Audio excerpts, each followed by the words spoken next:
Challenge 48, the intersection points, 2, of a circle and an extended line that overlaps the circle.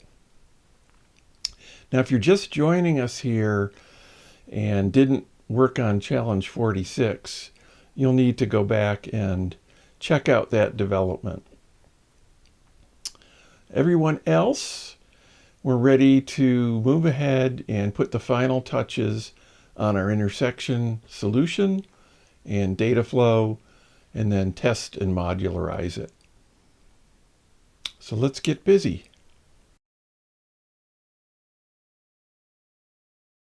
We are assuming you began this plot back in Challenge 46 with the helpful hints of the graphics. And so this is what we assume you're starting with over here.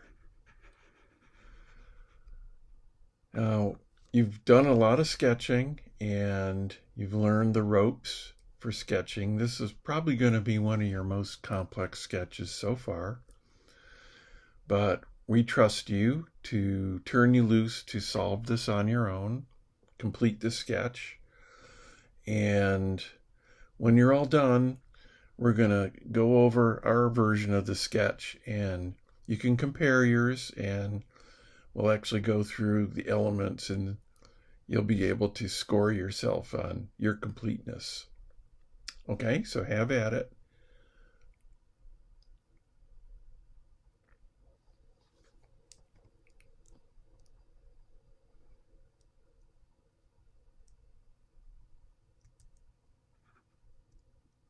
Did I say it was a complicated sketch?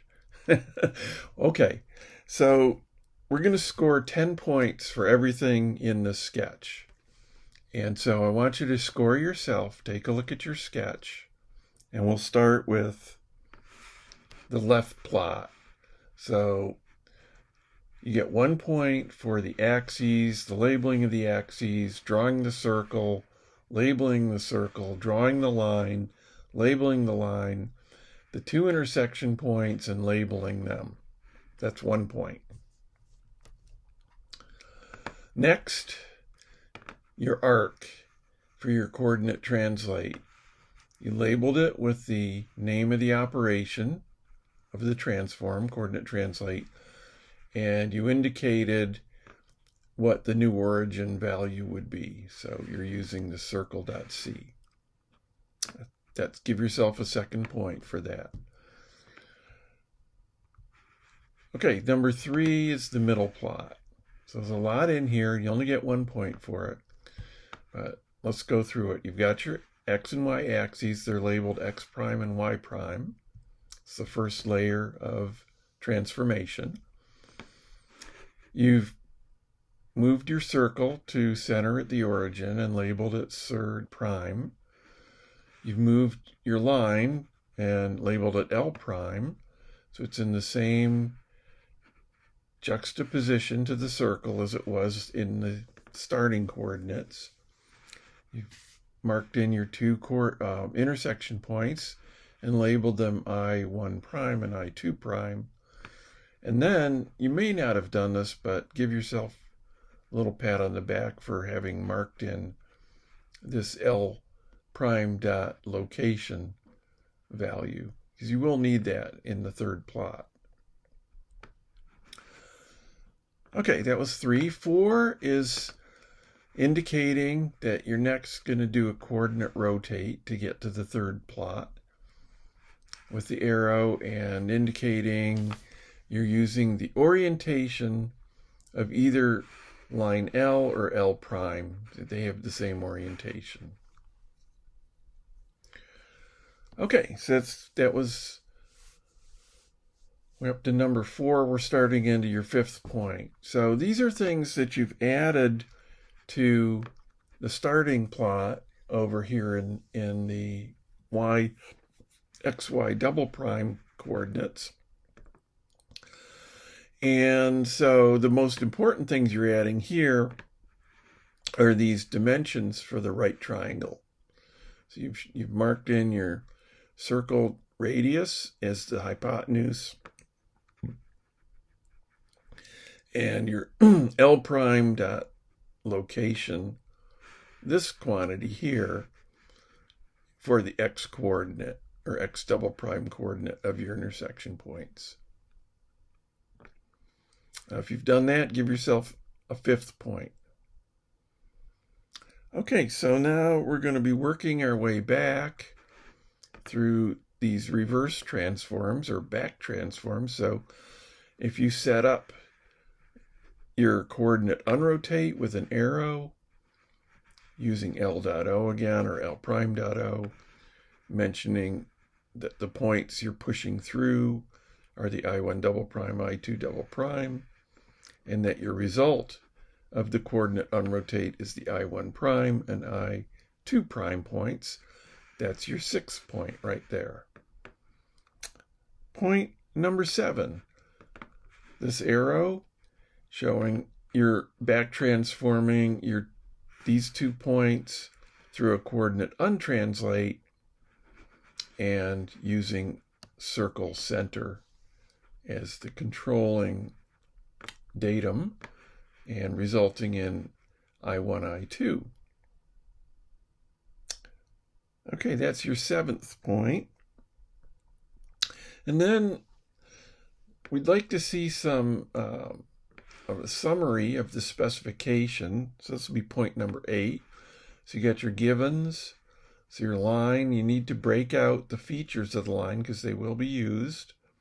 Both will be used. You need to show your circle and break out its features. Both of them will be used. Your result you're trying to compute is I1 and I2, a point pair.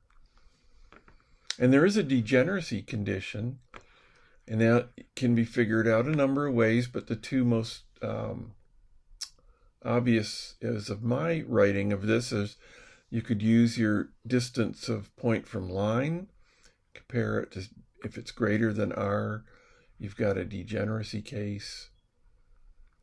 Or if you understood from your right triangle solver, if that can't be solved, then that will throw a degeneracy output, which you could use equivalently to this distance of point from line. So either of these is good. You may have a 3rd one.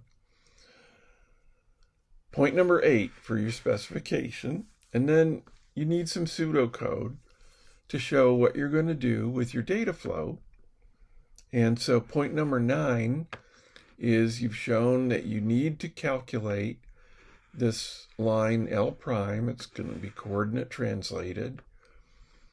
And your input will be the given line L and the given circle center. And very last but not least, you needed to show your pseudocode for how you're going to calculate the y-coordinate of I1 prime. And I used the right triangle solver module that you could basically do what that module does. It'll take up a little bit more room here. And room is kind of sparse right now. But the right triangle solver with the hypotenuse would be the circle radius and the translated line L1's location. That's the leg of the right triangle. And your y-coordinate will be the result of the other leg length. So however you got this y-coordinate, you need to show you're going to form your 2 intersection points, double prime. So they're going to use the x-coordinate L prime dot location. And they're going to use your I1 double prime y, or -1 times it for I2.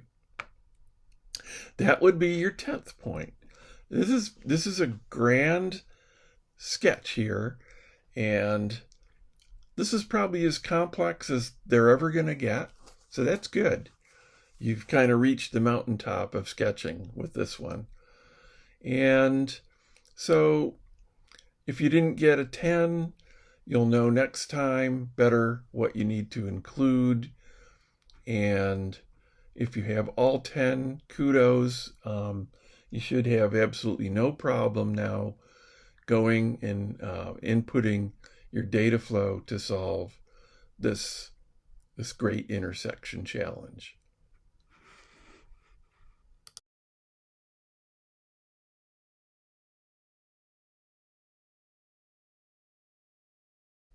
All right, here we are. You've got your intersection points of the extended line L and the red circle. You've got it all entered in your data flow. I have mine. I'm testing it right now. This looks pretty good. So I can move my circle. I can make it smaller. We're getting our degeneracy calculated correctly. There we go. So we sweep our line through. So this is exactly what you would like to see. And yes, this is a watershed result. This is considered a fairly difficult problem in 2D geometry. And to have all these cases being dispatched with such speed and accuracy is very impressive. You can see now how data flow geometry becomes so powerful. What we're able to do essentially is focus intensely on a specific problem while we're working on it and develop a solution that works for all cases of input. Why is that important? Well, it's because it guarantees you'll be able to use that method in any problem context afterwards. You don't have to worry about missing cases that were left on the table. You have them all covered.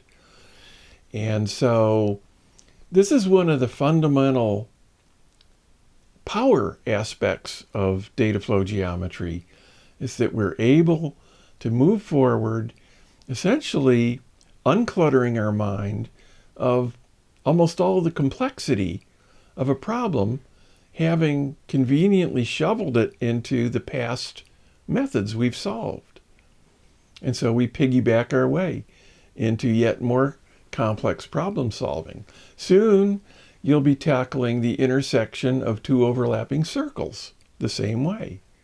A problem that it's impossible to solve without automated arithmetic and these higher level concepts you're learning. Well, that's how I teach intersection of circle and line. Would you like to see a different approach? Okay, so stay tuned. We're going to bring back tour guide A. He's got a different approach, different strategy, doesn't use transforms, easy to understand. So let's take a look at his approach. Here he is, tour guide A. Hello everyone, I'm back, and that means it's time for our second presentation. So let's just jump right in. In this video, we're going to be talking about the intersection of a circle and a line. So, in the diagram, you'll see that we have a circle in blue, labeled CAR, a line in red, labeled L, and there are two intersection points in yellow. Now, before we even talk about the problem and its solution, let's take a quick look at what information we're given about these two objects. So first, with the circle, we have its center C and its radius length R. Now for the line, we have its orientation O, a direction vector that is perpendicular to the run direction of the line, and L, the length along O from the origin to the line L. Now note that this attribute L is a lowercase l. Okay, back to our problem at large. So our goal is to just find the intersection point of the line and the circle given CIR and L. Now notice that I say the set of intersection points here, and that's because, well, here we have two intersection points, but there's also a case where L and CAR have one intersection point, or where they have no intersection point. So altogether, this gives us three cases to tackle. Alright, we'll start by looking at the case of 2 points of intersection, which is by far the most complicated case to solve. So in this case, we're going to call our intersection points I1 and I2, But before solving for these points, we're going to first solve for their midpoint P, as pictured here. Now finding P is going to help us because P is equidistant from I1 and I2, and we'll call the distance from P to each of these points D. Now, given that we know the orientation of the line L, we can easily find the run direction of L, and by extension the run direction of the line segment I1, I2, shown here in this red arrow on P. In conclusion, once we find P, we can quite easily solve for the points I1 and I2. Now, how do we find the position of P? Good question. Well, we can use the fact that the midpoint of any chord on a circle is the closest point on the chord to the circle's center. Since I1, I2 is a chord on CAR, P is the closest point to C, the center of the circle here. Thus, if we generate a perpendicular line L perp to L that goes through C, well, we'll see that P lies at the intersection of L and L perp. Great. Okay. So one thing important to note is L perp is actually a line of symmetry. So what that means is instead of trying to solve for I1 and I2, we can just focus on solving for I1 and then reflect I1 across L perp to get I2. Epic. So now we just have to solve for I1 given P. So what that means is we need to find the direction from P to I1 and also the distance from P to I1. Remember, we kind of set a variable for the distance from P to I1. We're calling it D, but we don't actually know what the value of D is in terms of our givens. Let's solve for that. So notice that there is a triangle between the points C, P, and I1 because, there just is. So there are 3 points in 2D space, and since there are 3 distinct points, there's a triangle between them. Now the third side of this triangle has side length R, and the second side has side length D, and the first side has side length leg. Notice that we can already solve for leg because it's the distance from P to C. Now, notice that L perp and L contain 2 of the line segments that form this triangle. And what that means is that since 2 of these line segments, namely the line segment from P to C and the line segment from P to I1, these are perpendicular line segments. So that means the triangle PCI1 is a right triangle. So we can use our right triangle solver to find the distance D. Great. So D is equal to the right triangle solver with R and leg. Now you'll see this vector O, which is shorthand for L perp.O, and that is the direction from P to I1. Remember that the run direction of L is the direction from P to I1, and, well, it just makes sense that this is the orientation of L perp. Cool. So now we've solved for I1. There you see it. And, well, now what do? We've got to reflect it across the line L perp to get I2. And so what do? Remember, P is on L perp, so that means we just subtract D times L perp.O from P. And there you have it. We've solved for I2. Great. So does our algorithm work for all cases? Well, since we already know that our algorithm works for 2 points of intersection, it just has to work when there's only 1 point of intersection or no points of intersection at all. Again, here's our algorithm for the 2 points of intersection. And a little spoiler, yes, it does indeed solve all cases of this problem. So now I'm going to ask that you pause here and try to see if you can find which step of this algorithm finds whether there's one point of intersection, 2 points of intersection, or no point of intersection. Okay, so now it's time to reveal the answer. Hopefully you found that it was this line. D is equal to right triangle solver of R and leg that determines whether there's 0, 1, or 2 points of intersection. So to illustrate why, let's look back at the example of 2 points of intersection. So in this case, we have this right triangle and, well, the side lengths R and leg are both strictly positive, but leg is strictly less than R. So what that means is that D is also positive. So that means that P plus D times L perp dot O and P minus D times L perp dot O are going to be distinct. So what that means is I1 and I2 are distinct. Great. So it works in the case of 2 points, but we already knew that. So now let's look at the case of 1 point of intersection. So in this case, we have R is equal to leg. And what this means is basically instead of, D being positive, we just have D is equal to 0. So what that means is I1 is equal to P and I2 is equal to P. And basically this algorithm spits back 2 points, but it's just the same point twice. So yeah, it does work in this case. It just spits out the intersection point twice, which is perfectly fine. And lastly, for the case of no points of intersection. Well, here what we'll see is that leg is greater than R. And in fact, that means that this right triangle solver will spit back degeneracy because there cannot be any real value of D that works in this case to create a right triangle between R, leg, and D, having those side lengths.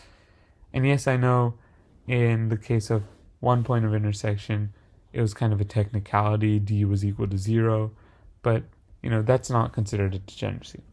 So in this case, since degeneracy is flagged when we have no points of intersection, that means that our algorithm knows that there's no output and it's just a degenerate case with no solution. So what that means is that our algorithm works for 0 points of intersection, 1 point of intersection, and 2 points of intersection. So it always works. Epic. Now we're done. So I hope you enjoyed this approach to solving for the intersection of a circle and a line. Now, what I want you to take away is that the key features of our algorithm that we talked about were, first of all, we didn't use any transforms, so we just used the geometry of the original problem. And then second of all, we made the job a little bit easier by using reflectional symmetry. Now, that's it for today, and I guess I'll see you in the next video where we'll discuss circle and circle.